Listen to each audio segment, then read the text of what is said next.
মিথ্যা কথা বলে ভোটটা আদায় করেছে, সরকার গঠন করে এখন দেশের জনগণের অভর এই বিশ্বের ঘাতকের আপনাদের জুলুম নির্যাতন অত্যাচার সামনে দিনে করবে, আজ তাকে এগিয়ে যেতে হবে।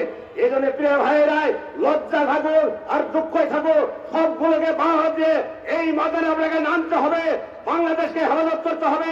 ওরা কাদের সঙ্গে চুক্তি করেছে, তার খোঁজ দিয়ে এসেছে, গোপন কাদের সাথে চুক্তি করে ক্ষমতায় আসলো, তারা তাদেরকে সাহায্য করছে, তারা এগুলোকে বাতিল করতে বলছে। এভাবে জাতিকে আজকে সোচ্চার হতে হবে।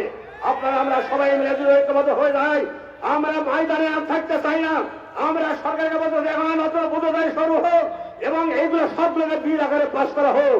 যদি না হয় দেশের জনগণ বৃহত্তর আন্দোলনে নেমে পড়বে, আমরা বৃহত্তর আন্দোলনে নেমে পড়বো। দেশের ভাই ও বন্ধুগণ, আসুন আপনারা আমরা সবাই মিলে বাংলাদেশকে একটা সুন্দর বাংলাদেশ, কল্যাণকর রাষ্ট্র বানাই, গণতান্ত্রিক রাষ্ট্র বানাই, জনগণের চাহিদা পূরণ করার জন্য সংবিধানকে সংশোধন করে এবং আরো জনগণের হক অধিকার আদায় করার জন্য আমরা ঐক্যবদ্ধ হয়ে আন্দোলনে সম্পৃক্ত হই।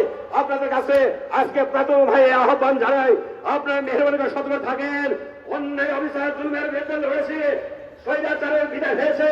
যদি এই সরকার সৈন্যদের কাজে আসে তাহলে জেনে রাখেন, ওই যে দুর্নীতির চ্যাম্পিয়ন হওয়ার পরে 6 সালের পরে আর অস্তিত্ব ছিল না, এই একই অবস্থা তাদের হয়ে যাবে।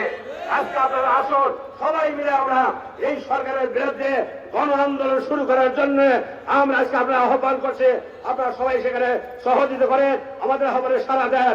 এই আশাবাদ ব্যক্ত করে সবাইকে ধন্যবাদ দিয়ে আমি আমার বক্তব্য শেষ করছি। আল্লাহ হাফেজ।